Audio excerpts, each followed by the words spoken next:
Oh, today's topic. Today's topic is a good one. Oh, this is so timely because my daughter is all abuzz about what colleges she's going to visit. Yeah. What college is she going to visit? Yeah. And more importantly, what questions you should ask when you visit the college campus. Indeed. It is not only important to figure out where you're going, but what you're asking when you're on those college visits. Yeah. I'm curious. We're going to take a quick sidebar here. First of all, the show brought to you today by our good friends at Thrivent Student Resources. Tons of great resources, blog posts, articles, and things like scholarship search engines and places to buy textbooks on the cheap are all located at thriventstudentresources.com. We'll tell you more about that at the end. I'm curious, when you visited campuses, or how many campuses did you visit, I guess I should ask. So I unfortunately was I said unfortunately the first one to go to college. Of my siblings. Poor you! So the oldest of three, I was the first to go to college. And so the whole navigation of the college process was not something that was familiar to me. So I actually did not fully take advantage of campus visits. And I think I went to maybe 2 of them. One of them was UCLA, and then the second campus visit was the school that I ended up going to, which was Santa Clara. But it was actually after I got my offer. So, gotten a soft offer or something like that. And it was like a preview day. I only visited 2, but I know a lot of my peers and a lot of people who are younger than me. I highly encourage my sister and brother to visit college campuses. Because you can immediately tell that when you step onto a campus, like, it's either for you or not. And then if you find a school that's a good fit, then it's time to ask further questions to see if it truly is a fit. Agreed.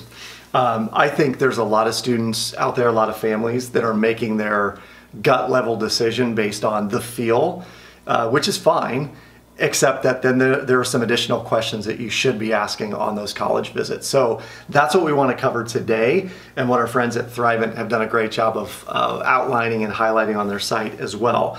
So we're going to talk about these one by one, and we'll go through, let's say, the top 4 questions that really should be asked. Perfect. So let's start with number 1, Nick. What is it? So the first question is, what are the completion rates for the major I'm considering? What are the completion rates for the major I'm considering? As in, of the people studying finance or engineering or whatever the case is, how many people actually complete their major? Actuarial science. Actuarial science. Not many, I'm guessing. It's funny that this is the first question, because when I was touring colleges, one of the things that I thought I was going to be was an architect. And they told us right off the bat that they weed out the bottom 90% after year 1. So only the top 10% of students move on after year 1 into the architecture program. And for me, that was enough of the completion rate question. I was like, nope, not for me. 10%? No. Yeah. Since I graduated in the half that made the top half possible. Exactly. You know what I mean? Yeah, and this is a great question, because if you are considering a specific field of study or a major, you really do want to know this, because, I remember my parents saying to me, the reason why you go to college is so that you can get a job. If you could get a job without college, then you probably wouldn't need to go to college. But if you are going to college, then you need to get a job. And to get a job, you need to finish your degree. So that's something that's really important. And one last note on this question. The interesting sidebar, part B to the question is, first of all, why might students not finish? If it's a low completion rate, why is that? Oh, well, the classes are challenging. It's a very rigorous workload, et cetera, et cetera. The next question might be, what resources are on campus that would allow me to break through that? Like, if I'm having trouble, are there any resources, whether it's tutors or classes, extra help I can get from professors? That would be a good thing to know to finish that particular degree. Because, as an example, if you really want to be a pediatrician or an oncologist, and you realize that workload is really, really difficult, but it still burns within you to go do that, you would want to know that there are some resources available for you to be able to go finish that degree. Yes. Budweiser quick stat here. So this is a question for you. Okay. Do you know what they call the person who graduated last in the class from med school? No. Doctor. They call him doctor still. So just as long as you make it through, this is key. But we want to ask the question, what is the completion rate?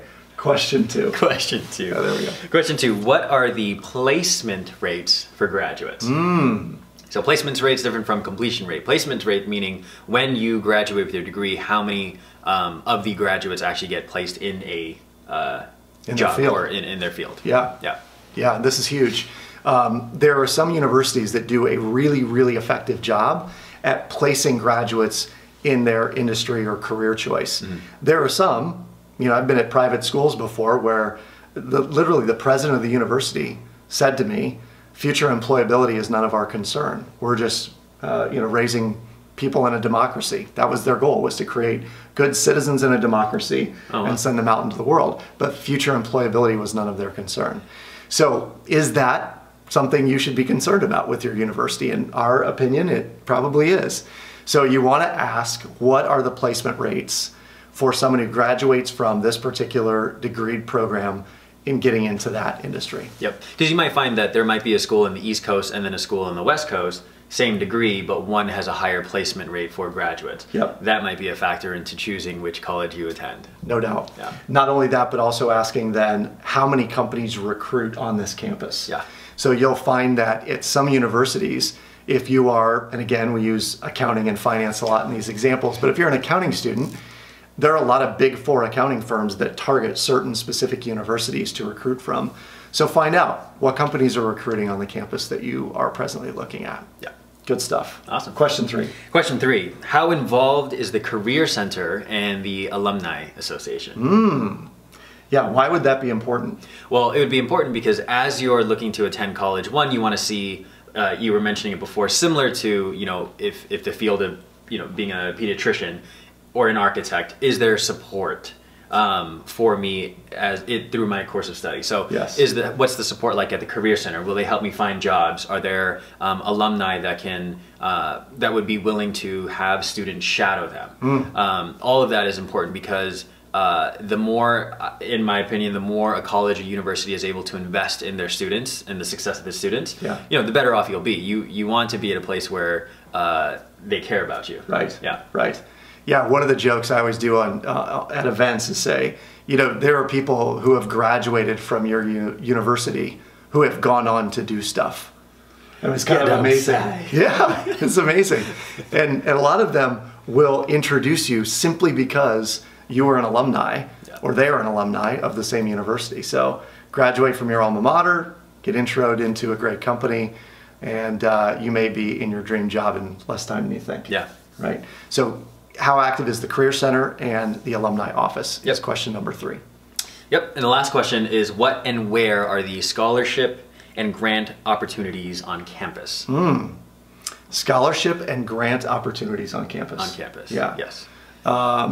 How was that for you? Did you ask that question? I definitely did not. Let's just say I did not have this resource when I was going through the college application process. But if I did, really the resources at Thrive and Student Resources is amazing. And all of these questions, by the way, that we're reading off and posing to you are on the website that we'll link in the bio. But yeah, I was not present to what scholarships or grant opportunities were available to me. Yeah. However, if I did, and I think it was maybe about the college that I attended, 65% of the people were on some type of scholarship or grant. Right. And I was not on one through the school. I was on different scholarships, but not through the school itself. Nice. And that would have saved me money. A lot. A lot of money. A lot of money, yeah. One of the questions that you might also ask in addition to this, where are the grant and scholarship opportunities, are how many students are on scholarship at the university? Because that may also help you to decide, some of these schools that have a rack rate, like their standardized pricing, if it's $20,000 a year, but 85% of their students are on scholarship, you can also probably assume that your all-in price is going to be less than what is probably posted online. So ask how many students are on scholarship and where are the scholarship and grant opportunities on campus. Know this, that every single college on a college campus or on a university campus So what I mean by that is the College of Business, the College of Education, the College of Humanities and Fine Arts, College of Nursing, right? All of these different colleges have their own scholarships. So even if you don't get one from the overall university, you may be able to get scholarships and grants from each or an independent college within the university. Does that make sense? Good to know. Clear as mud, right? Good. So here is our challenge to you. The questions that you ask on your next college visit are paramount. And what generally happens on a college visit is someone is touring with you, and generally they walk backwards. Do you want to be the guy? So you're walking, show me Santa Clara and like point. Yeah. Oh, wow. Oh, cool. Nice. Awesome. And everyone's like very enamored with the speech that young Nicholas is giving us on the Santa Clara campus. But we need to be the ones asking the questions of that tour guide. And if you catch that person off guard, like they don't know the answer to completion rates, as an example, then find an administrator and ask that question of that person. Just know that the more informed you are about the college, the better decision you'll make when it comes time to choose your college. You will want to check out www.thriventstudentresources.com. Sign up for an account, which basically means plugging in your email address and a password. That opens up all sorts of resources to you, including some of the things we mentioned before, a scholarship search engine, a book tool, and lots of resources like this one. Yeah. Any other tips? No, that's it. Yeah, these questions are extremely, extremely important. And the other thing that I will say is that, when you're on tours, if you're, it might be rare that you get like a one-on-one private tour, but if you're in a group setting, you asking these questions, I guarantee you the other parents, the other prospective students will be very, very glad that you asked this as well. So these questions make a massive difference, not just for the next 4 years of where you end up choosing to go, but also post-college in your professional career and all of that. Absolutely. So go out, ask great questions, be inquisitive, and good luck in choosing your school.